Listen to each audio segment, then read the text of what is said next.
let me even go a little bit further and say this. You might even be making love to your husband, but thinking about Joe. And before you know it, the next time you and Joe go out for margaritas, y'all laughing and joking, and you get ready to say goodbye again. Only this time he walking you to your car because he want you to be safe. He gonna give you that lingering hug at the car, and before you know it, you done kissed him.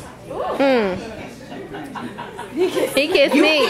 He kissed you. You kissed him. There was some kissing going on. And now you're in a full-blown relationship, affair. The relationship started a long time ago.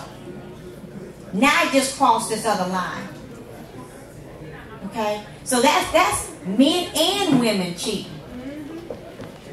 All right? So my book talks about all that, but it encourages people to take a look within themselves and try to figure out what's going on within them that they're missing, that they need, and then to be honest with their spouses about what they need. Now that, she said, yeah, right. Because that's the hard part. First of all, y'all, we live in a society that's on a fast pace. You're at the gas station and there's messages flowing across there's music playing. You don't have any downtime to think about what's going on in your life. And then we go and meet somebody, we fall in love with that person. You know what I say? It's easy to fall in love. You can fall in love with anybody. That person might not be right for you. And people don't even stop to think about that part of it. Yes, I love him, but is he right for me? Does he meet my needs? When I'm talking about needs, I'm talking about spiritual needs. I'm talking about intellectual needs. I'm talking about emotional needs, mental needs. Does he meet that?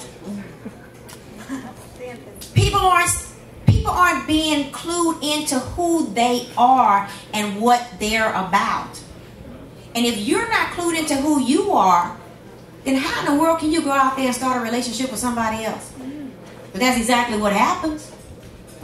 And then 5 years into the marriage, you don't even know why in the world you married him. Then you done lost respect. So then you got this ingredients for cheating behaviors.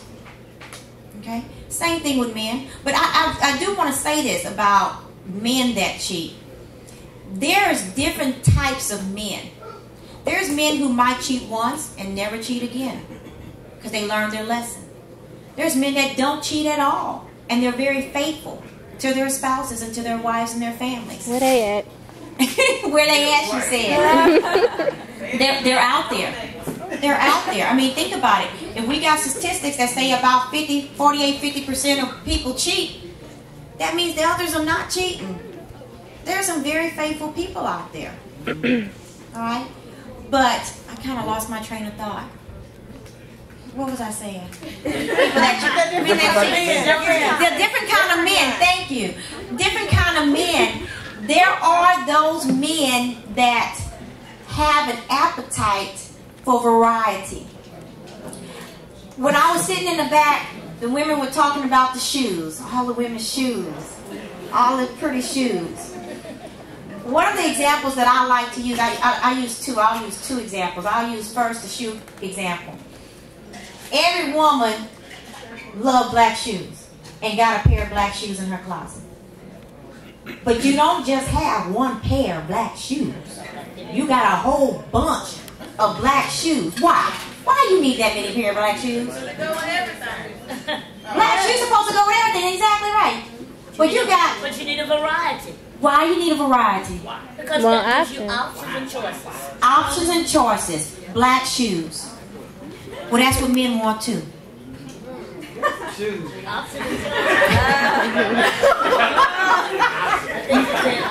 I'm being very serious. He can have the finest woman at home. Look at Tiger Woods. Finest woman at home.